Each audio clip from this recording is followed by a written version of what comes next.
2 Timothy chapter 1 verse 7. Nakita na ba? Say amen kung nakita na natin. Amen. Sige, basahin natin ng sabay-sabay. Ready? Go. For God hath not given us the spirit of fear, but of power, and of love, and of a sound mind. Tayo manalangin. Ama naming Diyos na makapangyarihan sa lahat, kami po yung nagpapasalamat sa oras na ito. Salamat, Panginoon, sa aming pagkabasa ng iyong salita. Salamat, Lord, sa pagkakataon na muli kami ay makapunta dito sa inyong bahay-sambahan at sambahin ka namin sa Espiritu at sa katotohanan. At salamat, Lord, sa inyong kabutihan, pagpapala, sa mga proteksyon. At Lord, kami din po ay humihingi ng kapatawaran sa lahat ng aming pagkakasala at pagkukulang sa inyo pong harapan. Inyo po nawang linisin ang aming mga puso't isipan at mga gawa upang sa ganun po ang aming panalangin, mga ginagawa para sa inyo at motibo ng aming paggawa ay maging karapat dapat po sa inyong harapan. Salamat po na marami sa pangalan ni Jesus. Amen. Okay, maaari nang maupo ang bawat isa. Okay na yun, Jay? Sakto. Okay, sige. So, dito sa ating binasa, dito sa 2 Timothy chapter 1. Ito ang nagsulat dito sa Timothy ay si Apostle Paul. Kaya tignan nyo sa verse 1. Paul, an apostle of Jesus Christ. So si Paul ay apostoles ng Panginoong Kristo, okay? Sabi diyan, by the will of God, according to the promise of life, which is in Christ Jesus. And then verse 2, dito naka-address yung sulat. To Timothy. So si Timothy, ito ay anak ni Apostle Paul sa pananampalataya. Okay? Hindi niya ito anak sa physical. Hindi anak niya sa pananampalataya. Parang ako, di ba? Nagturo ko, ako yung nagturo sa inyo. So, kumbaga, ako yung tatay nyo sa pananampalataya, tama? At kayo yung anak ko sa pananampalataya, no? So, kumbaga sa atin, at sa panahon nila, si Apostle Paul yung pastor niya, ni Timothy. So, pinapaalalahan niya na lagi si Timothy. Kaya sabi dito ni Apostle Paul, to Timothy, my dearly beloved son, dearly beloved son, pag sinabing son, di ba, anak, grace, mercy, and peace, from God the Father and Christ Jesus our Lord. Tema sa verse 3, I thank God whom I served from my forefathers with pure conscience, that without ceasing I have remembrance of thee in my prayers night and day. Kaya alam nyo, ganun na lang yung trabaho ni Apostle Paul. Alam nyo, ganun yung trabaho ng mga pastor na yung mga tao, especially yung mga anak nila sa pananampalataya, yung mga naglilingkod sa Diyos, pinagpipray nila. Kaya si Apostle Paul, sinabi niya kay Timothy, sabi diyan, without ceasing, I have remembrance of thee in my prayers. Ibig sabihin, sabi ni Apostle Paul, inaalala kita sa aking panalangin. So, ibig sabihin, pinapanalangin ni Paul si Timothy. Okay? So, kumbaga sa panahon natin ngayon, ako bilang pastor, alam nyo ba ako, gabi-gabi pinagpipray ko kayo. Gabi-gabi pinagpipray ko yung mga miyembro. Okay? So, napakahalaga na ipag-pray natin ng bawat isa. So, isa yan sa trabaho ng pastor. Hindi lang kayo warningan, paalalahanan ng salita ng Diyos, kundi ipag-pray. Okay? Kaya, tandaan nyo yan, bawat gabi, araw-araw, pag nag-pray ako, pinagpipray ko yung mga miyembro dito, mga kabataan, mga men, mga ladies, ang church, na patuloy na maging malakas sa pananampalataya, na magpatuloy sa pananampalataya. Kaya sabi dyan, ito yung verse natin sa verse 7, tignan natin. Verse 7, basahin natin, go. For God hath not given us the spirit of fear, but of power and of love and of a sound mind. Okay, so ang topic natin sa hapong ito, sabi dyan, ano ba yung mga bagay na ibinigay sa atin ng Diyos? Okay? May bagay na hindi binigay sa atin ng Diyos at merong bagay na ibinigay sa atin ng Diyos. Dito natin mababasa yan. Ano ba yung mga bagay? May mga bagay kasi na hindi talaga para sa atin. Okay? Pero nakatutok lang tayo dito sa verse na ito. Kasi maraming bagay na, maraming bagay na hindi ibinigay sa atin ng Diyos. Pero mostly, minsan, parang nasa atin. Okay? May bagay. Halimbawa, nung kasalanan. Ang kasalanan, hindi naman bigay sa atin ng Diyos yan . Sino ang may bigay ng kasalanan? Sino ang nagiging dahilan kung bakit may kasalanan? Diba, ang diablo, mostly sa atin, yung Diyos ng sanlibutan, which is Satan. Pero ang Diyos, never siyang nagbigay sa atin. Or never siyang gumawa ng paraan para magkasala tayo. Tama? Pero, makikita natin dito, may bagay na hindi ibinigay sa atin ng Diyos at may bagay din na ibinigay sa atin ng Diyos. Tulad nito, tingnan natin, sa verse 7, For God hath not given us the spirit of fear. Ano sa Tagalog yan? Sapagkat ang Diyos, hindi tayo binigyan ng espiritu ng pagkatakot. God has not given us the spirit of fear.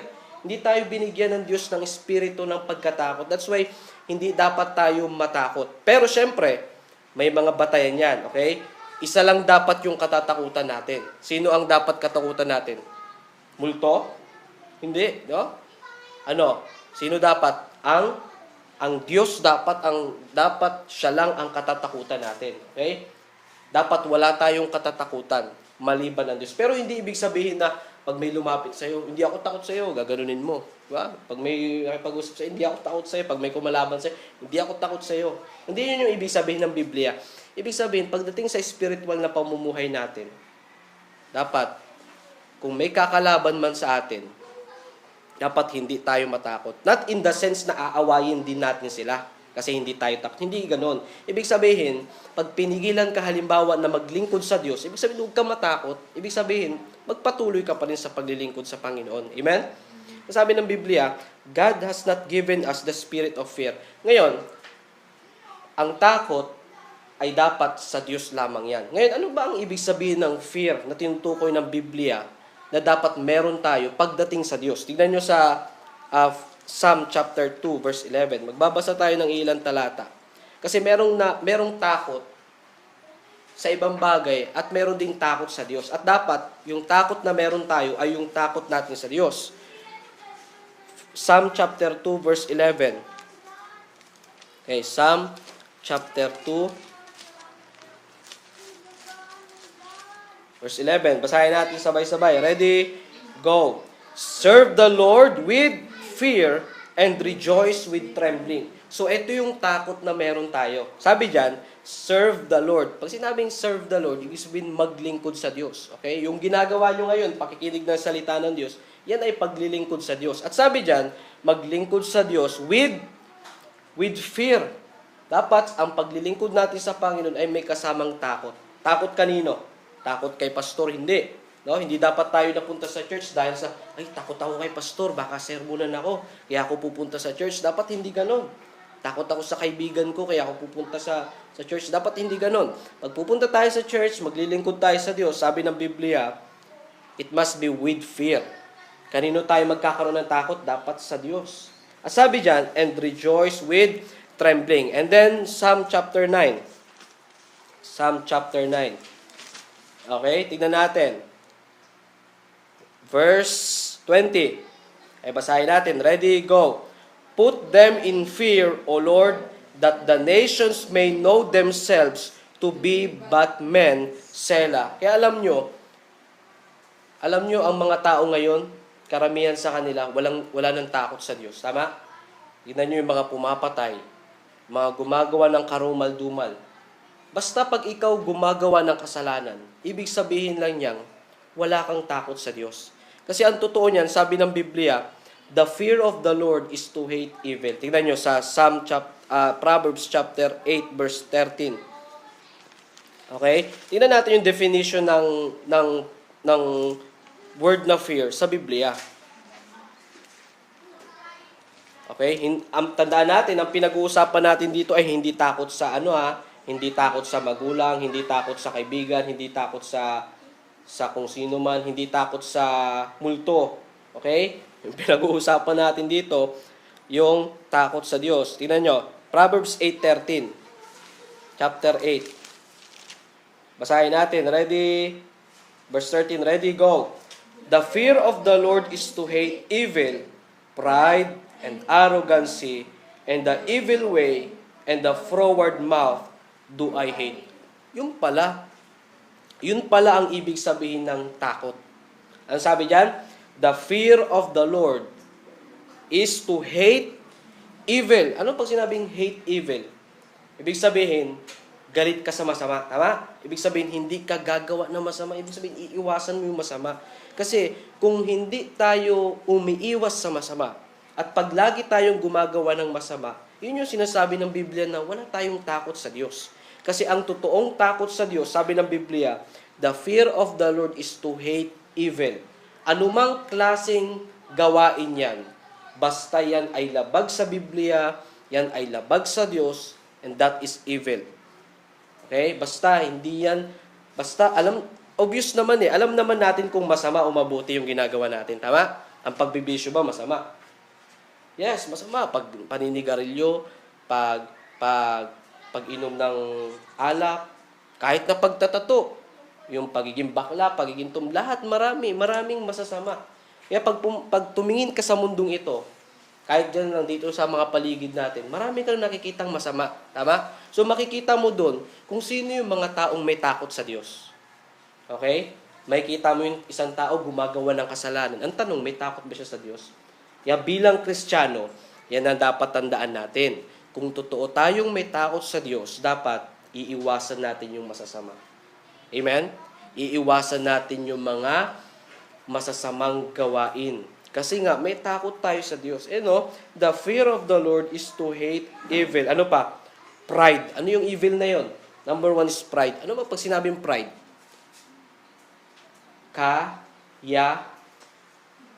Kayabangan. Pag sinabing pride, kayabangan, mayabang. Sino ba mayabang sa atin? Alam nyo, tingnan nyo alam nyo ba ang ibig sabihin ng mayabang sa Biblia? Ang totoong mayabang ay ito. Kapag hindi ka sumusunod sa batas ng Diyos, sa utos ng Diyos, yun yung mayabang. Okay? May mga tao na akala mo humble pag naglakad. Umaano-ano pa, no? Excuse me po, gano'n.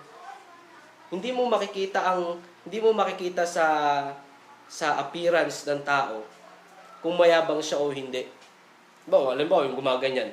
O tingin-tingin ka. Mayabang na ba yun? Siyempre, mayayabangan ka nun, tama? Pero alam nyo, hindi sa ganun masusukat Hindi sa ganun masusukat ang tunay na kayabangan o pagpapakumbaba. Kasi, ang tunay na nagpapakumbaba, di ba pag sinabing pagpapakumbaba sa English yung humble. Okay, yung talagang yuko siya, no? Pag opo, gumagano'n. Yun yung humble. Tapos talagang pag may nag-usap, yuko siya. So, doon ba natin malalaman yung tunay na humble? Kasi ang tunay na humble, ayon sa Biblia, ay yung mga taong sumusunod sa Diyos. Di ba tignan ka na parang mayabang, nakataas noo ka, no? Pag naglalakad. Pero kung sumusunod ka sa salita ng Diyos, yun, humble ka. Pero aanhin mo yung pag ganun-ganun pa, no? Hindi naman sumusunod sa utos ng Diyos. Yun yung tunay na mayabang. Di ba? Tandaan nyo, ang kayabangan at pagiging humble, kadalasan yan, hindi mo makikita yan. Saan? Sa kilos ng tao. Sa kilos ng tao. Diba? Pero syempre, ayusin naman natin yung kilos natin, no? Hindi naman yung aasta-asta tayo na di porket sumusunod ka sa salita ng Diyos, aasta-asta ka na dyan sa labas. Sino mayabang dito? Hindi ako mayabang kasi sumusunod ako sa Biblia. Mali naman yung ganon, tama? Pero ang point natin dito, tandaan nyo, ang totoong humbleness ay yung sumusunod sa salita ng Diyos. Oo. Yung mga hindi nagsisimba, hindi sumusunod sa salita ng Diyos, yun. Anong tawag dun? Kayabangan, pride. Okay? Hindi pastor, tulog sila Humble sila, tulog sila Hindi, pride pa rin yun. Kasi sinunod nila yung sarili nila Tama? Ang pride kasi, puro sarili yan, puro sarili. Kung anong gusto, yun ang nasusunod. Puro sarili. Sabi ng Biblia, the fear of the Lord is to hate evil, pride, and arrogancy, and the evil way. Evil way, evil way yung masamang paraan, yung masamang hangarin, masamang gawain, yun yung tinatawag na evil way. Sabi ng Biblia, kung may takot ka sa Diyos, dapat galit ka dyan. Is to hate evil. Galit ka sa masama. Okay? Yun yung totoong may takot sa Diyos. Ngayon, kaya sabi ng Biblia sa Psalm chapter 9, yung kanina, Psalm chapter 9 verse 20, sabi dyan, put them in fear, O Lord. Okay? That the nations may know themselves to be but men, Sela. Kasi alam niyo yung mga tao ngayon, karamihan ngayon wala nang takot sa Diyos. Amen? Yung pagpatay, ganun na lang kasimple sa kanila. Bayaran lang sila. May mga ganyan eh. Bayaran, tapos pag binayaran sila, papatay nila yung tao. Diba may mga ganyan? Bayaran. Ano pa? Wala. Pag tumingin ka dito sa mundong ito, puro kasamaan. Bihira ka na lang makakakita ng kabutihan eh. At kadalasan makikita mo talaga mga taong walang takot sa Diyos. Hindi, pastor, mabait yan. Ang totoong mabait yung sumusunod sa salita ng Diyos. Yan ang tandaan nyo. Kasi maraming taong mababait lang sa appearance nila, pero ang totoo, mayabang sila kasi hindi sila sumusunod sa salita ng Diyos. Amen? Yan ang tandaan nyo. Sabi diyan, kaya sabi ni David, put them in fear. Lord, hayaan mo sila na matakot sila sa inyo. Gawin mo silang yung bang malalagay sila sa sitwasyon na magkakaroon sila ng takot sa Diyos. Kailan ba yung sitwasyon na ang tao nagkakaroon ng takot sa Diyos? Kailan yun? Di ba pag may problema na? Di ba? Pag napunta na sila sa sitwasyon yung mga tao na may problema, doon na sila nagkakaroon ng takot sa Diyos. Doon sila na pray. Panginoon, Panginoon. Pag may dumating na bagyo, ano ginagawa karamihan ng tao? Yung dumating yung Yolanda. Natinamaan ba dito nung dumating yung Yolanda? Hindi, no? Pero nabalitaan niyo yun, di ba? Sobrang lakas nun. O anong bukang bibig ng mga tao? Puro Diyos, Panginoon, tawag sila. Nung wala yung Yolanda, kanya-kanyang inuman, video okay, kanya-kanyang kasiyahan. Hindi nila naiisip yung Diyos. Hindi nila naiisip yung takot sa Diyos. Pero sabi ng Biblia, put them in fear, O Lord. Kaya pag ang tao nilagay na ng Diyos sa isang sitwasyon na talagang punong-puno ng problema, punong-puno ng takot, doon na mag-uumpisa na magkakaroon sila ng takot sa Diyos. Kaya alam nyo minsan, yung buhay natin, minsan nilalagay tayo sa isang sitwasyon na parang nakakatakot. Kasi gusto ng Diyos na sa Kanya tayo tumingin. Tama? Ganyan naman karamihan ang nangyayari sa tao. Nasubukan nyo na ba yan? Na nagkaroon kayo ng problema na wala na kayo ibang tatawagan kundi ang Diyos lamang. Nasubukan nyo na yan? Nasubukan nyo na ba yan? Na yung bang sa sobrang tindi ng problema, sa sobrang bigat, talagang Diyos. Okay? Kaya tayo, sabi ng Biblia, put them in fear, O Lord. Ano, sabi? That the nations, alam nyo ang bansa natin, mostly dito, yung nasa gobyerno, sila ba ay sumusunod sa Diyos? Sila ba ay may takot sa Diyos? Tingnan nyo yung gobyerno natin, ang daming korap. Diba? Puro korupsyon. Lalong naging talamak ang korupsyon ngayon. Lalo na nung nagkaroon ng COVID, di ba? Mas tumindi ang korupsyon sa mga ospital, sa kung saan sa mga companies. Mas tumindi ang korupsyon. Tapos yung mga nakaupo sa gobyerno, mga korap. Hindi naman lahat, pero yung iilan sa kanila, makikita mo na at tapos yung mga batas na ginagawa. May batas na same-sex marriage. Ano yung same-sex marriage? Ibig sabihin yung lalaki sa lalaki, pwedeng magpakasal. Babae sa babae, pwedeng magpakasal. Halimbawa, kayong dalawa, pwedeng magpakasal. Diba? Kayong dalawa, pwedeng magpakasal. Diba? Yun yung same-sex marriage. Tingnan nyo ang tanong, yung gumawa ng batas ngayon, yung batas na yun, same-sex marriage, may takot ba sa Diyos yun? Kasi yung ginawa niya masama eh. Tama? Ginawa niya masama eh. Wala. Yung mga, alam nyo yung legal, nagiging masama. Yung illegal, yun yung nagiging mabuti ngayon. O pagdating sa sugal.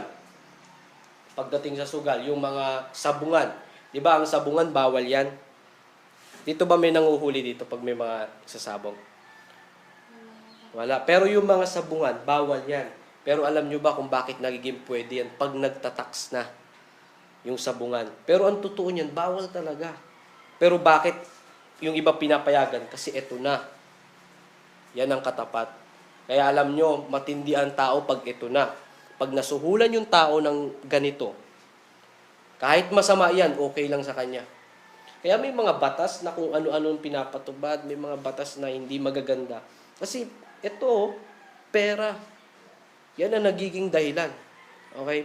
Pera. Kaya alam nyo, mag-ingat tayo ha. Mag-ingat tayo. Kaya sabi ng Biblia, that the nations may know, para malaman ng bansa, that the nations may know themselves to be Batmen. Hindi Batman na yung sa dilim si Batman, di ba? Sabi diyan, para malaman ng bansa na sila ay tao lamang. Okay? Kasi alam nyo, minsan, kung umasta yung tao, parang Diyos din siya, tama?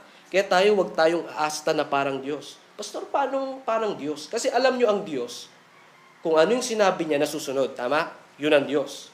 Kung ano sinabi niya, yun talaga. Pero alam nyo ba, parang Diyos din tayo minsan? Pag minsan, kung anong sinabi natin, kung anong gusto natin, kahit na hindi maganda, yun ang nasusunod. Tama? Di ba parang lumalabas na parang Diyos tayo. So, dapat hindi ganon. Amen? Kailangan, hindi masusunod ang gusto natin. Dapat, ang masusunod ay yung gusto ng Diyos. Tama? Hindi lahat ng gusto natin nakukuha natin. Yan ang tandaan natin. Kasi may mga gusto tayo na akala natin mabuti sa atin, pero mapapalayo pala tayo sa Diyos. Kaya hindi yun pinapahintulutan ng Diyos. Kaya gusto ng Diyos, sabi ng Biblia, put them in fear, O Lord, that the nations may know themselves to be Batmen. Dapat malaman pa rin natin sa ating sarili na tao tayo. Amen? Tao tayo. Iba yung Diyos sa tao. Mas mataas lagi ang Diyos. Kasi sinabi ni David, Lord, ilagay mo nga sila sa isang sitwasyon na matatakot sila sa inyo para malaman nila na sila ay tao lamang. Okay? Yan ang tandaan natin. Kasi tayo tao. Tao tayo, hindi tayo Diyos. Yan ang isa sa mga nangyayari sa buhay natin na nalalagay tayo sa alanganin para lalo tayo magkaroon ng takot sa Diyos. Amen? Tingnan natin sa Psalm chapter 19. Ayan, Psalm chapter 19 verse 9. Sabay natin basahin. Ready? Go. The fear of the Lord is clean, enduring forever. The judgment of the Lord are true and righteous altogether. Yan na naman yung fear. Sabi dyan, the fear of the Lord is clean. Alam mo, pag may takot ka talaga sa Panginoon, talagang malinis Tama? Kasi, sabi ko nga sa inyo kanina, ano nakasulat sa Biblia? The fear of the Lord is to hate evil. Maganda kabisaduhin nyo yan The fear of the Lord, pag may takot sa Diyos, anong gagawin? Magagalit sa masama. The fear of the Lord is to hate evil. Ngayon, sabi dito, the fear of the Lord is clean. Yung salita ng Diyos, o yung pagkatakot sa Diyos, magiging malinis ka. Tama? Kasi galit ka sa masama Diba? Ibig sabihin, dahil galit ka sa masama, ibig sabihin, yung susundin mo yung mabuti. Tama? Ngayon, habang sinusunod mo yung mabuti, nagiging malinis ka. Tama? Yung ginagawa mo, hindi na masama. Ang ginagawa mo, puro kabutihan na, puro pagsunod na sa Diyos. Kaya nagiging malinis tayo bilang Kristiyano. Yan ang paraan ng Biblia para maging maayos yung buhay natin, para maging malinis yung buhay natin. Sa paanong paraan? Sa pagsunod sa utos ng Diyos. Kasi dalawa lang yan Pag hindi ka sumunod sa utos ng Diyos, ibig sabihin namumuhay ka sa kasalanan. Gumagawa na ka ng kasalanan. At kapag gumagawa na ka ng kasalanan, ibig sabihin, hindi ka sumusunod sa Diyos. Dalawa lang yan lagi. Amen? Ay sabi ng Biblia, the fear of the Lord is clean. And then, Psalm 27.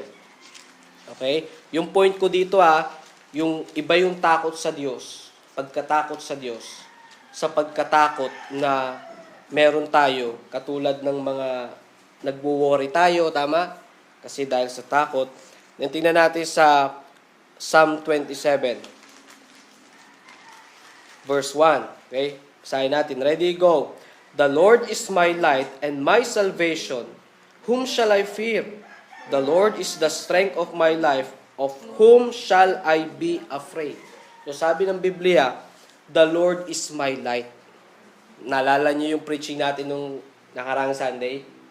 Ano yun? About sa ilaw. Naalala niyo yun? Sino ang ilaw natin? Sino? Ang Diyos. Ang Panginoong Kristo. Di ba sinabi niya, I am the light of the world. Di ba?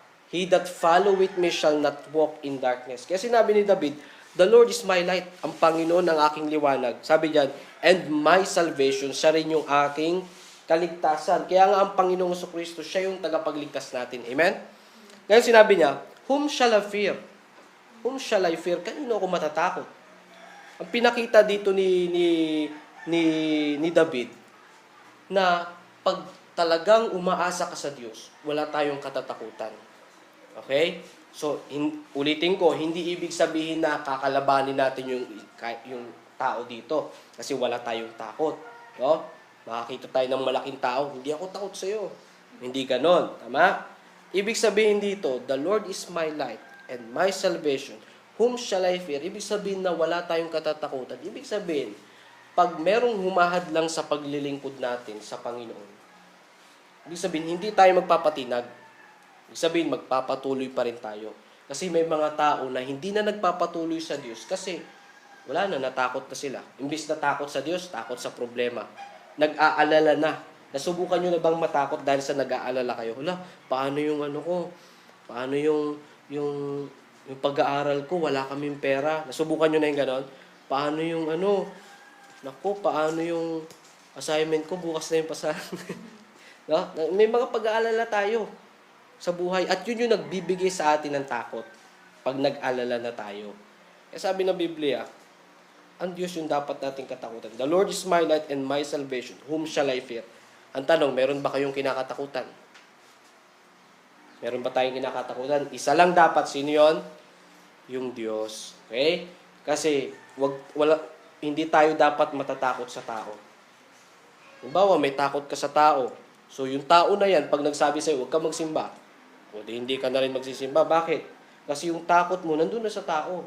Pero pag sa Diyos tayo may takot, may mga problema man, gawan man tayo ng masama ng tao, magpapatuloy pa rin tayo sa paglilingkod. Amen? Sabi dyan, whom shall I fear? The Lord is the strength of my life. Of whom shall I be afraid? Kaya dito sa ating 2 Timothy chapter 1, yung binasa natin kanina, for God had not given us the spirit of fear. Hindi tayo binigyan ng Diyos ng espiritu ng pagkatakot. Amen? Okay? Pero yung kaninang fear na pinag-uusapan natin, yung takot sa Diyos, ibang usapan naman yon, tama? Pero ito, ibang usapan na rin naman tong takot, espiritu ng pagkatakot. Okay? Meron bang bagay na nagiging dahilan kung bakit kayo natatakot? Ano yung kinakatakutan nyo? Bawat isa siguro sa atin dito merong kinakatakutan. Tama? Ikaw, Jay, anong kinakatakutan mo? Ikaw, Jay. Ayun, anong kinakatakutan nyo? Ano bang kinakatakutan natin? No? Yung iba takot sa ipis eh. Diba? Yung iba daga. Ano bang kinakatakutan natin? Pataas, na? Takot sa heights, no? Pag mataas yan, para kang para nawawalan ng lakas. No? Ano pa? Yung iba takot sa multo. Diba? Itong ang church dito, sabi nila, Pastor, hindi ka ba minumulto dun, Pastor? Sabi, hindi naman. Okay naman dito eh. No? Di ko alam bakit sinasabi nila yun. Pero simula nung tumira ako dito, hanggang ngayon, wala talaga. Talagang maayos yung espiritu. Kasi mararamdaman mo yun, di ba? Pag parang may multo, parang kikilabutan. Pero dito wala eh. No? Kahit na mag-isa ako natutulog, pinapakiramdaman ko, wala talaga. Talagang maayos. No? Kasi alam nyo, pag kalooban talaga ng Diyos, magiging maayos yan. Kasi church na ito eh. Tama? Tapos sabi nila, may nagpaparamdam daw dito. Ano bang sabi-sabi dito? Anong sabi-sabi dito? May nagpaparamdam daw? May babae daw, no? Nanap ko ngayong babae. Saan yung babae? Wala naman. No? Tapos sabi nila, itong pinto daw, lumalakas ng bumabagsak na, balita nyo na yan. Nang sasabi. Sinabi magsabi sa akin na may nagpaparamdam daw, tapos yung pinto na to, bumabagsak. Tinignan ko, yung pinto na to, malambot lang. Kaya pag hinangin, alam nyo pag hinangin to, kahit mag-isa lang ako dito, umaano talaga to. Pag malakas yung hangin, humahampas to. Ano lang to eh, mabilis lang siyang Pag malakas yung hangin. Ayun o. Gumaganyan agad. Kaya doon ko naisip na, kaya siguro nila sinasabi na may multo kasi humahampas. Kasi wala naman tao dito eh. Tapos pag walang tao, puro hangin yan. Tama? Dati walang kisame. Open lahat to eh. Open air. Yung wala pang tao. Kaya pag humampas yung hangin, naobserbahan ko, humahampas talaga yan. Kaya yung sinasabi nila na may multo dyan kasi humahampas yung pinto. Hindi. No? Subukan nilang tumira dito. Kaya, alam nyo ang nagiging dahilan kung bakit yung tao minsan natatakot. Yung isip. Pag naglaro na yung isip nila, kahit sa bahay nyo eh, mag-isa ka. Pag naglaro yung isip, may multo. Tatakot ka na. Kasi pinaglalaruan yung isip mo. Kung ano-anong iniisip mo eh. Di ba? Eh, yung dahilan minsan kung bakit ang tao natatakot kasi sa isip lang naman nila pero ang totoo, wala naman talaga. Di ba? Eh, yung sinasabi nilang, multo, multo. Merong mga evil spirits. Totoo yan. May mga evil spirits. Pero, minsan kasi kadalasan, kung bakit nagiging takot yung tao, hindi naman talaga dahil sa nagpakita yung evil spirit. Dahil lang talaga sa isip, nagkikreate yung tao. Oh, yung mga mukha ng aswang. Sa isip lang ng tao yan eh. Bakit nila na-drawing yung kapre? Sa isip lang nila yun. Pero totoo, may kapre ba? Meron ba nakakita? Meron ba nakahuli? Wala na isip. Meron bang nakahuli ng manananggal? Wala eh. Saan nila nabuo yung ganong mga drawing? Sa isip. Saan nila nabuo yung ganong itsura na may sungay? Alam nyo ba, sa Biblia, yung si Satan, sa Biblia, si Lucifer, wala namang sungay yan eh. Walang mahabang buntot yan. Sino nag-create yan? Drawing, isip na ng tao. Pero ang totoo, yung Diablo, walang sungay yan. No? Wala din yung buntot, walang mahabang gawa-gawa lang ng tao yon. Oo, wala kang mababasa sa Biblia na gano'n. Sabi nga ng Biblia, si Lucifer, yan isa sa pinakamagandang anghel sa langit. Pero nung binagsak sa ng Diyos, hindi ibig sabihin na pumangit siya, naging aswang yung mukha niya. Hindi ganon. Sabi nga ng Biblia, kaya pa niyang mag-transform ng angel eh. Kung meron mang pinakagwapo sa langit, si Lucifer yon, si Satan. Kaya huwag niyo isipin na, Diablo, may sungay, may ano. Gawa-gawa na ng tao yan. Kaya mag-ingat tayo sa mga napapanood natin na ganyan. Para tinatakot yung tao. Okay? Pero tayo, ang point natin dito, hindi tayo binigyan ng Diyos, ng Espiritu, ng pagkatakot. Sino bang kinakatakutan mo? Okay? Sa magulang natin, ba? Matakot tayo sa kanila, siyempre. Pero sabi nga ng Biblia, the fear of the Lord is to hate evil. Okay? Ibig sabihin kasi, ng takot, ibig sabihin, pagsunod din kasi yan eh. Pag may takot ka sa magulang mo, ibig sabihin, pag nag-utos siya, susundin mo. Tama? Kasi may takot ka sa magulang mo eh. Pero syempre, ang number one na meron tayong takot sa susundin ay yung Diyos natin. Tama? Sa Kanya dapat tayo may number one na takot. Sabi diyan, God has not given us the spirit of fear. So, okay na. Amen? Kaya kung meron ka mang kinakatakutan sa mundong ito, huwag kang matakot. Lalo na kung yung takot na yan yung magiging dahilan kung bakit ayaw mo na magsimba, ayaw mo na magbasa ng Biblia, ayaw mo na manalangin kasi natatakot ka. So, sabi ng Biblia, hindi tayo binigyan ng Diyos, ng Espiritu ng pagkatakot. Kaya pag nakaramdam ka ng takot, hindi ang Diyos ang nagbigay niyan. Sino? Malamang yung Diablo, si Satan. Amen? Ngayon, ano yung mga bagay na binigay sa atin ng Diyos? Tingnan nyo. Ano yung una? Nandiyan din nakasulat, God has not given us the spirit of fear, but, number one, but of power. Binigyan tayo ng kapangyarihan ng Diyos, ng power. Kaya lahat tayo merong power. Yung iba sa atin may kilikili power. No? Iba naman yon, tama? Ibang usapan naman yon. Dapat nagtatawas tayo, di ba? Kasi pag hindi tayo nagtawas, may kilikili power na, no? Iba naman yon. Pero sabi ng Biblia, God has not given us the spirit of fear, but of power. Unang ibinigay sa atin yung kapangyarihan. Tingnan nyo sa John 1:12.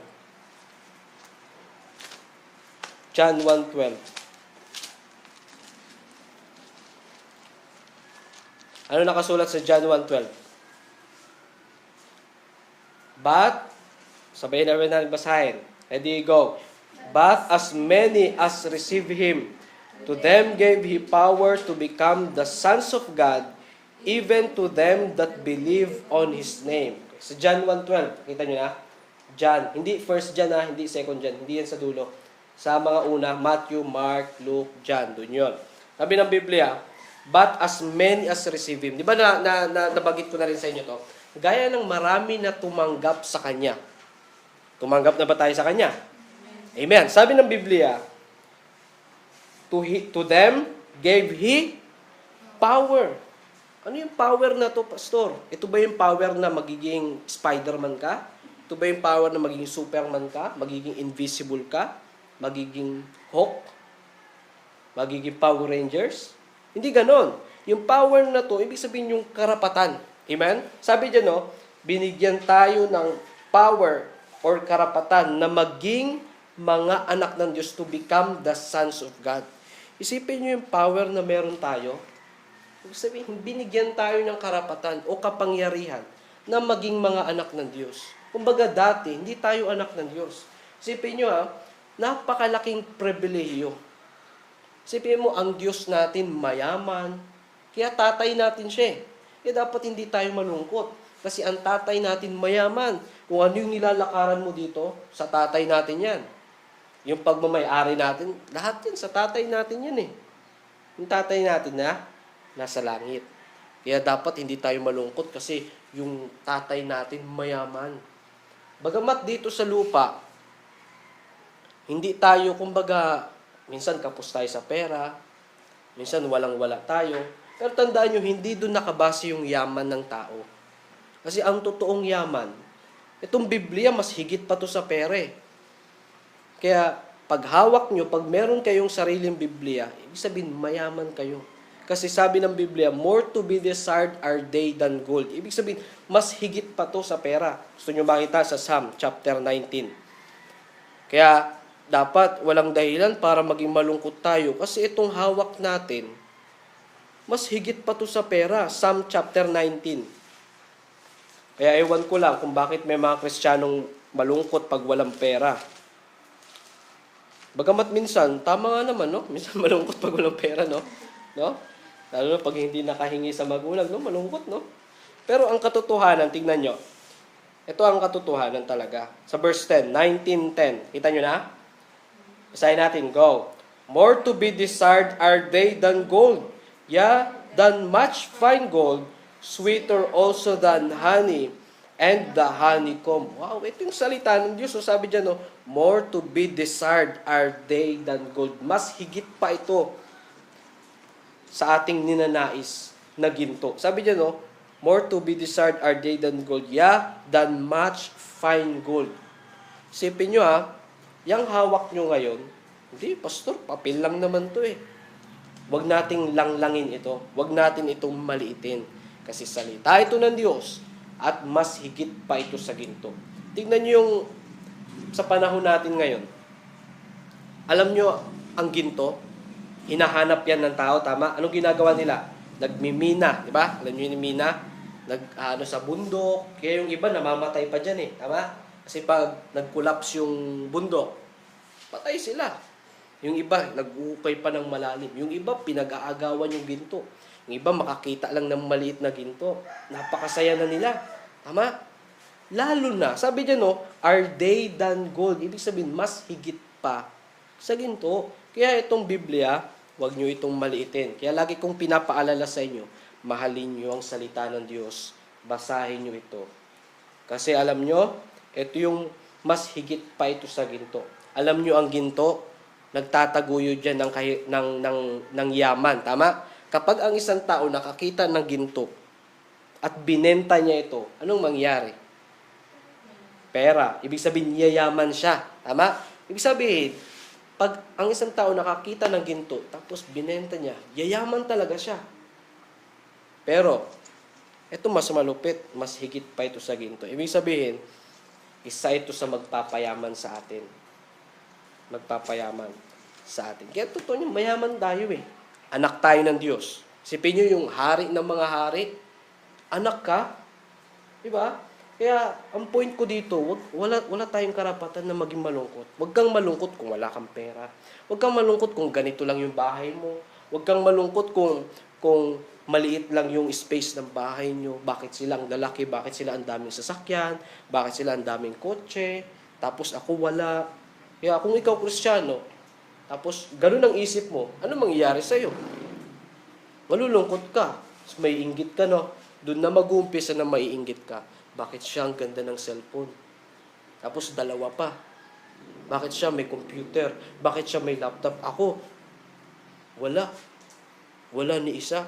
Nagkakaroon ka na ng inggit. Alam nyo, pag ang tao may inggit, kasalanan yan sa Diyos. Kaya tayo, huwag tayong mainggit. Kasi kung wala ka mang pera, lagi mong isipin, meron naman akong salita ng Diyos. Yung iba, puro pera puro pera. Ang tanong, may salita ba sila ng Diyos? Wala. Kaya tandaan nyo, mas higit pa ito sa pera. Kasi sabi ng Biblia, power, karapatan or kapangyarihan na maging mga anak ng Diyos. What a privilege. Amen? Na maging mga anak tayo ng Diyos. Yung hari ng mga hari, anak ka. Yung Panginoon ng mga Panginoon, anak ka. Isipin mo yan. Yan yung magbibigay sa iyo ng kasiyahan. Ang isip kasi tayo, sa ating mga Kristiyano, ang isip natin dapat, ibig sabihin, hindi katulad ng kaisipan ng sanlibutang ito. Yung iba, maisip lang nila na wala silang pera, lungkot na agad. Pero ang Kristiyano ganito, pag maisip niya na wala siyang pera, okay lang, masaya ka pa rin. Kasi hindi dapat nakadepende sa sitwasyon natin. Porket wala tayong pera, malungkot na tayo. Hindi dapat ganon. Tama? Kasi iba tayo sa isip nila. Kasi tayo, mga Kristiyano tayo. Amen? Sabi ng Biblia, power. At ito, Deuteronomy chapter 8. Deuteronomy. Sa Old Testament yan. Genesis, Exodus, Leviticus, Numbers, Deuteronomy. Yon. Chapter 8. Ano pa yung power na binigay sa atin ng Diyos? Verse 18. Ayan, nakita nyo na po? O, basahin natin. Boys, kita nyo na? Okay, basahin natin. Ready? Go. But thou shalt remember the Lord thy God, for it is He that giveth thee power to get wealth, that He may establish His covenant which He sware unto thy fathers, as it is this day. So sabi ng Biblia, but thou shalt remember the Lord thy God. Ibig sabihin, alalahanin natin ang Diyos. Amen? Kasi alam nyo, may mga tao na nagkaroon na ng pera, hindi na nila naaalala yung church. Tama? Hindi na nila naaalala ang Diyos. Kaya mag-ingat tayo dyan. Baka mamaya, pag yumaman ka na, hindi ko na kayo makita sa church. No? Mamaya si Kisses, pag naging milyonaryo na yan, nasaan na si Kisses? Ay, lumipat na po ng simbahan. Saan na? Nandun na po sa simbahan na may aircon, na pangmayaman na po. Bakit siya lumipat? Kasi doon daw po siya bagay kasi mayaman na siya. Di ba? Baka naman pag ganun na mangyari, no? No? Si AJ. Ano sa si AJ? Ba't di nagsimba? Pastor, nandun sa Boracay, nag-swimming. Kumbira, no? O si JR, ba't di na nagsimba? Pastor, nandun na sa, sa Amerika, nagbakasyon. Kaya alam nyo, ang nagbabago sa ugali minsan ng tao, pere. Tama? Napansin nyo ba yung sarili nyo pag may pera kayo? Minsan, nagiging madamot, no? Minsan, nagiging mayabang. Minsan, nagiging kuripot, no? Ganun ang tao eh. Pero, yan ang totoo, tama? Napansin nyo, sarili nyo na pag may pera tayo, nagbabago yung ugali natin. Kaya sabi ng Biblia, alalahanin natin ang Diyos. Bakit natin kailangan alalahanin ang Diyos? Tignan nyo. For it is He that, Deuteronomy 8:18 pa rin. For it is He that giveth the power to get wealth. Siya pala ang nagbibigay ng kapangyarihan. Para ano? To get wealth. Para makakuha ng, ano yung wealth? Kayamanan. Siya pala ang dahilan. Kaya pala sabi ng Diyos, alalahanin nyo. Alalahanin nyo ako. Alalahanin natin ang Diyos. Why? Sapagkat siya ang dahilan. Siya ang nagbibigay ng kapangyarihan sa atin para makakuha ng kayamanan. At isa sa kayamanan ay yung pera. Kaya ang pera, kayamanan yan. Kaya pag may pera ka, dapat hindi magbago yung ugali mo. Kaya sabi ko sa inyo, siguro baka ituro ko to sa Sunday, itong verse na ito. About sa tithes and offering, di ba? Ang tithes na natatanggap natin kanino? Sa Diyos yan. At ang offering, galing pa rin sa Diyos yan. Amen?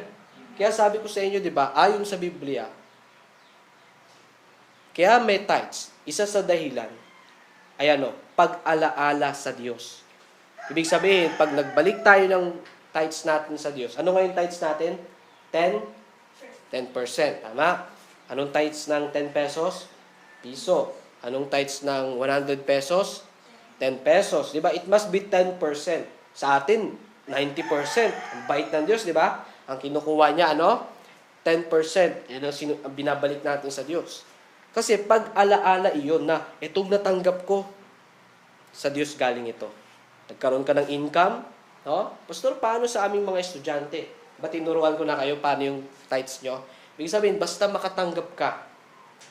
Makatanggap ka. Halimbawa, bigyan ka ng mama mo ng 10 pesos. O, isipin mo agad, tithes. Diba? Bago ka gumastos, isipin mo agad, ito, galing to sa Diyos. Hindi, pastor, galing to sa mama ko eh. Hindi, syempre, galing pa rin talaga sa Diyos lahat. Tama? Ano man natatanggap na, kahit kanino man galing yan, nabigay ng tao, basta, lagi mo isipin, galing sa Diyos yan. Okay? Kaya pag binigyan ka ng papa mo na, anak, 20 pesos. Ano ulit unang papasok sa isip? Tithes. Kasi sa Diyos galing. So, sabi ng Biblia, remember the Lord thy God. Pag-alaala. Kaya yung tithes, isa yan sa dahilan. Isa yan sa paraan ng Diyos para maalala natin siya. Amen? Na yung na siya ang dahilan kung bakit tayo nagkakaroon ng kapangyarihan na makakuha ng yaman. Amen?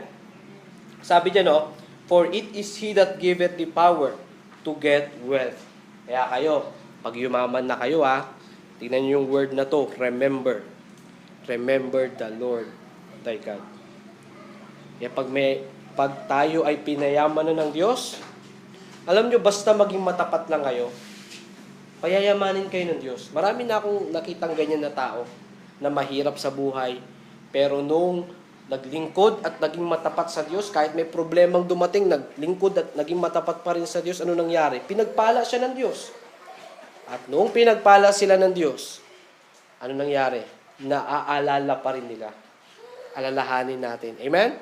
Alalahanin natin ang Diyos, number 1. Sa bawat bagay na natatanggap natin na yaman or wealth, kayamanan, alalahanin natin ang Diyos sapagkat siya ang nagbibigay ng power, ng kapangyarihan, o ng lakas para makakuha ng kayamanan. Amen? Sabi ng Biblia, remember the Lord thy God. Okay? So yun yung kapangyarihan, power. No? At kapangyarihan din naman sa pangangaral ng salita ng Diyos. Kasi sabi ng Biblia, for I am not ashamed of the gospel of Christ, for it is the power of God unto salvation. Kaya yung salvation, yung pangangaral ng salita ng Diyos, kapangyarihan din yan. Kapangyarihan yan. Yung kaligtasan na natanggap natin, kapangyarihan din po yan. Amen? So yun yung number 1. Ano yung mga bagay na binigay sa atin ng Diyos? And number 1, power. Amen?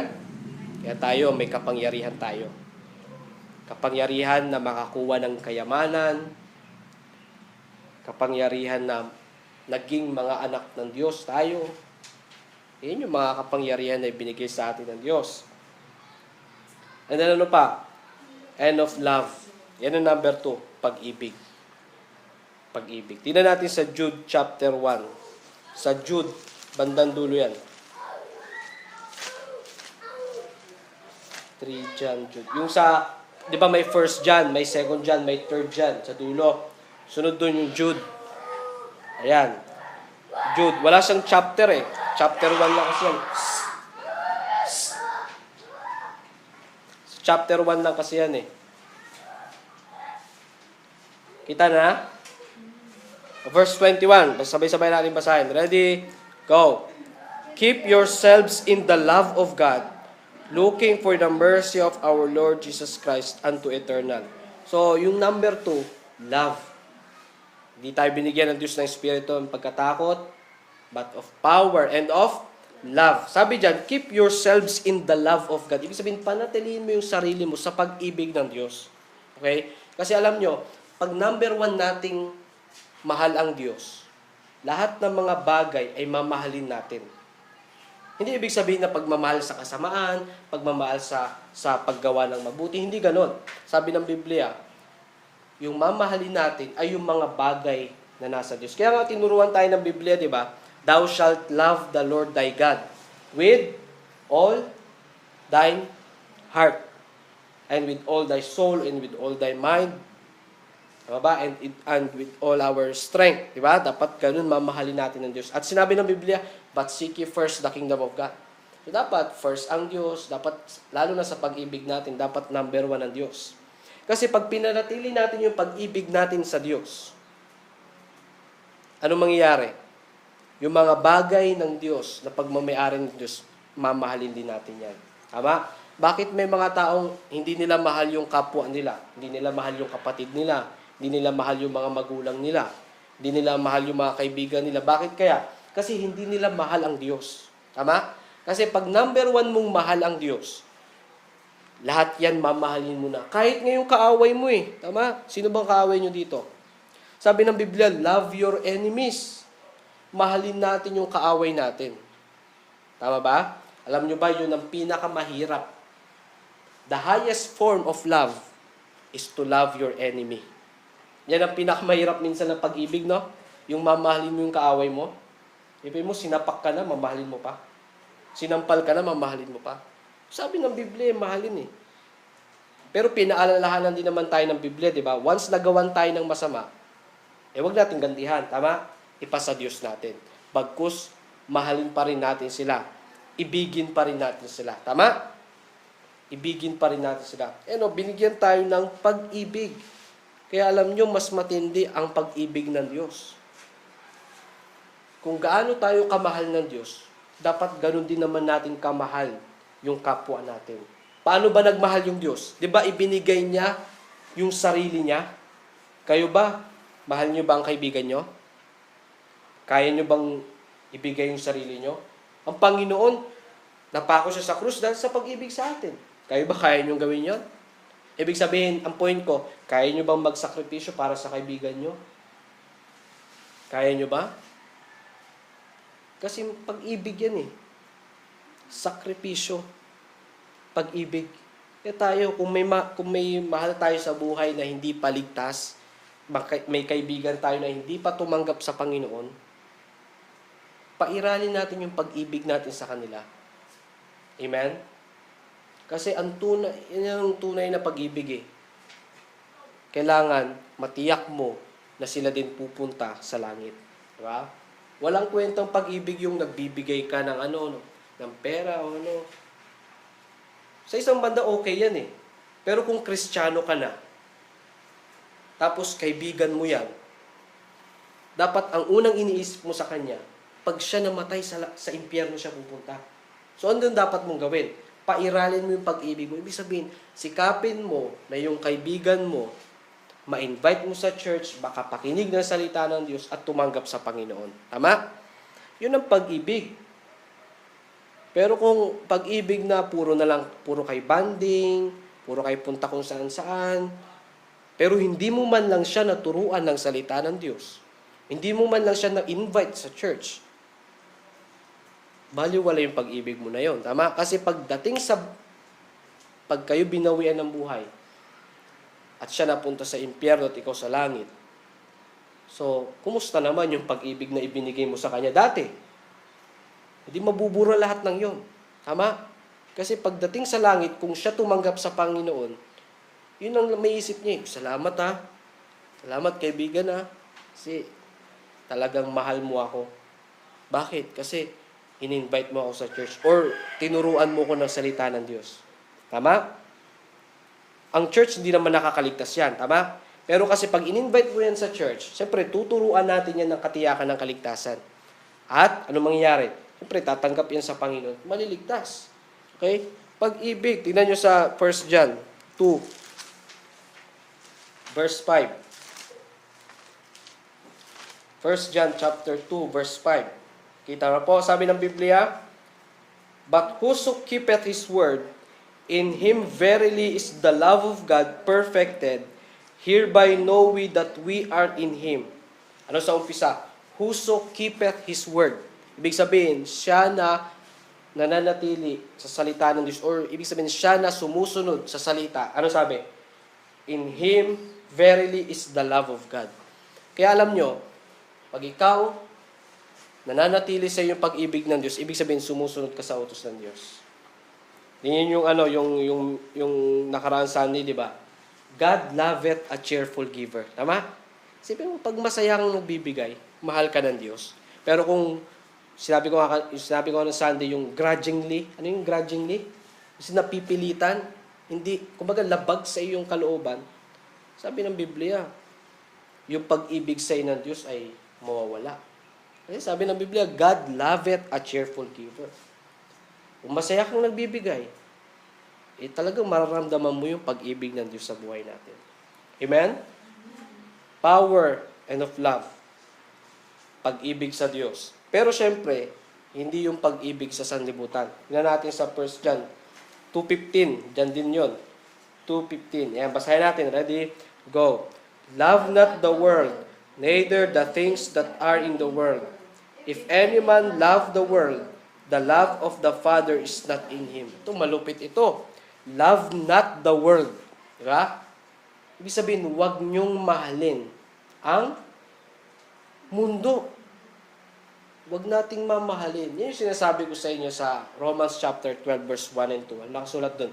"And be not conformed to this world." Huwag tayong makiayon sa sanlibutang ito. At sinabi ng Biblia, huwag niyong mamahalin ang sanlibutang ito. "Love not the world, neither the things that are in the world," ni ang mga bagay na nasa sanlibutan. "If any man love the world," kung sino mang tao ang mahal ang sanlibutan, sabi, "the love of the Father is not in him." Ang pag-ibig ng Ama ay wala sa kanya. Isipin nyo, pag mahal natin ang mundo at yung mga bagay na sa mundong ito, ibig sabihin, ang point ng Biblia, huwag tayong makiuso sa kung anong ginagawa ng sanlibutan ito. Yung mga bagay na meron sila. No? Hindi porket uso yung ganito, gagayahin mo na.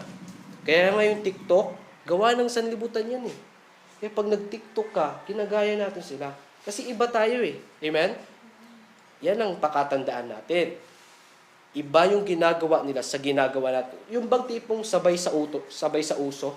Tama? Huwag tayong sabay sa uso. Porket Koreano yung buhok nila. Uy, uso yan ngayon. Koreano ka na rin. Di ba? Nagpakulay yung sanlibutan. Pakulay tayo ng buhok. Yung mga Kristiyano naman, uy, yan yung uso ngayon. Pakulay din ng buhok. Nagpatato yung mga tao sa sanlibutan. Uy, uso yan. Patato ka rin. Nag-TikTok sila. TikTok ka rin. Nagsuot sila ng ganito. Nagsuot ka rin ng ganyan. So, wala nang kaibahan. Tama? Wala nang kaibahan yung mga tao sa sanlibutan sa mga tao bilang Kristiyano. Kasi tayo, Kristiyano na tayo eh. Amen? Ipakita natin yung pagkakaiba natin sa kanila. Iba tayo sa kanila. The way na magsalita tayo, the way na mamuhay tayo, the way na manamit tayo, iba tayo kasi sa kanila. Amen? Love not the world. Dapat yung pag-ibig natin na kanino? Nasa Diyos. And then, balik tayo sa 2 Timothy 1:7. Last na. Tatlo lang ito eh. 2 Timothy chapter 1:7. Basahin ulit natin. Ready, go. "For God hath not given us the spirit of fear, but of power, and of love, and of a sound mind." Alam niyo yung sound mind, ibig sabihin, maayos na kaisipan. No? Tingnan niyo yung mundo ngayon, mga tao sa sanlibutan. Maayos pa ba yung kaisipan nila? Ang totoong matinong isip ay yung taong naglilingkod sa Diyos, ay yung taong mahal ang Diyos. Hindi, pastor, matino naman yung isip namin eh. Oo, matino ang isip nyo. In the sense na nakakaunawa kayo, nakakikilos kayo ng maayos. Sa ganung point, matino ang isip nyo. Pero kung hindi ka sumusunod sa salita ng Diyos, hindi ka tinuan ng isip yan. Tama? Kasi kung, sabi ko nga kanina, kung hindi ka sumusunod sa Diyos, ibig sabihin, kanino ka sumusunod? Sa Diyos ng sanlibutan, kay Satan. Kaya sabi ng Biblia, sound mind. Ibig sabihin, maayos, malinis ang pag-iisip natin. Okay? Kaya dapat tayo mga Kristiyano, Pastor, paano malalaman na merong maayos na kaisipan? Simple lang, mabalik na naman tayo sa utos. Pag ikaw nagbabasa ng Biblia, pag ikaw ay nagpipray, pag ikaw ay nagsisimba, ginagawa mo kung ano gusto ng Diyos, yun, meron kang sound mind. Meron kang maayos na kaisipan. Kasi karaming Kristiyano, ang isip nila nasa sanlibutan. Kung anong uso, puro sa sanlibutan. Sabi ng Biblia, sound mind. Dapat sa Diyos yan. Ibig sabihin, dapat ang isip natin, naglilingkod na tayo sa Diyos. Diba? Sabi sa Romans chapter 12, diba? Verse 1 and 2, but be transformed by the renewing of your mind. Ibig sabihin, ang isip natin dati, iba na sa isip natin ngayon. Napansin nyo ba yung sarili nyo na may nagbago sa kaisipan nyo nung naging Kristiyano kayo? Dati, tapos ngayon, may pagbabago ba? May pagbabago ba? May pagbabago? Meron talagang pagbabago yan. Kasi yung isip natin dati, yun yung mga bagay na wala sa sanlibutan eh. Yung mga isip natin dati, yung mga bagay na gusto ng sanlibutan. Tama? Kung ano-ano na lang. Kasi yun yung mga bagay na sa sanlibutan eh. Pero sabi ng Biblia, renewing of your mind. Ibig sabihin, nung dati hindi pa tayo tumatanggap sa Panginoon. At ngayong tumanggap na tayo sa Panginoon, dapat iba na yung isip natin. Meron na tayong bagong kaisipan. Kung dati ang isip natin loko-loko, no? Gusto lagi man-trip. Gusto lagi na kung ano-anong gagawin sa kaibigan, no? Pagtitripan, no? Iti-text, tapos number lang, no? Tatawagan, tapos number lang. Sino ba gumagawa niyan? Puro trip, no? Basta ang isip nila, makalamang sa kapwa, mapagtripan ng kapwa. Pero ngayon, iba na. Tama? No? Paglilingkod na sa Panginoon ang iniisip at inaatupag natin. Pag-aaral, paglilingkod sa Panginoon, gawaing bahay, ganun lang. No? Ewan ko kung may nag-isip pa dito magbisyo. O ewan ko na lang, no? Dito na tayo lahat-lahat sa church, isipin nyo pa, mag-yosi kaya ako? Mag-uminom kaya ako ng alak? Hindi na dapat ganoon. Amen? Kasi, mga Kristiyano na tayo. Amen ba? So, yan ang tandaan nyo Hindi tayo binigyan ng Diyos ng espiritu ng pagkatakot. Isipin mo, meron bang bagay na nagiging dahilan para matakot ka? Talunin mo yan. Talunin mo. Pastor, natatakot ako sa kinabukasan namin kasi wala akong pera, hindi ako makapagtapos ng pag-aaral. Talunin mo yan. Magkaroon tayo ng tiwala sa Diyos. Amen? Binigyan tayo ng Diyos ng power to get wealth. Basta maglingkod tayo sa Kanya. Power and of love, pag-ibig sa kapwa, pag-ibig higit sa lahat sa Diyos, of love and of a sound mind. Matinong kaisipan. Amen? Ang matinong kaisipan ay yung isip na naglilingkod sa Diyos. Amen? Tayong lahat ay tumayo, tayo manalangin. Tayo mo naming Diyos na makapangyarihan sa lahat, salamat po sa oras na ito. Salamat, Panginoon, sa mensaheng binigay niyo po sa amin. Na hindi niyo po kami binigyan ng espiritu ng pagkatakot, kundi binigay niyo po sa amin yung power, love, and of a sound mind. Lord, patawarin niyo po kami kung minsan natatakot kami, lalo na sa aming paglilingkod. Salamat, Lord, sa paalala na walang ibang katatakutan kundi kayo lamang po. Minsan may mga sitwasyon na takot na takot kami, pero hindi pala dapat. Lord, tulungan niyo rin po kami na i-exercise namin ang aming kapangyarihan na ibinigay niyo po sa amin. Power to get wealth. At yung lakas na yon, yung kapangyarihan na yon, ay kayo po ang nagbibigay noon sa amin. Kaya yun ang dahilan kung bakit nagkakaroon po kami ng mga kayamanan. Pero pag may mga kayamanan na kami, tulungan niyo po kami, Lord, na alalahanin ka namin lagi. Ibalik namin yung para sa inyo.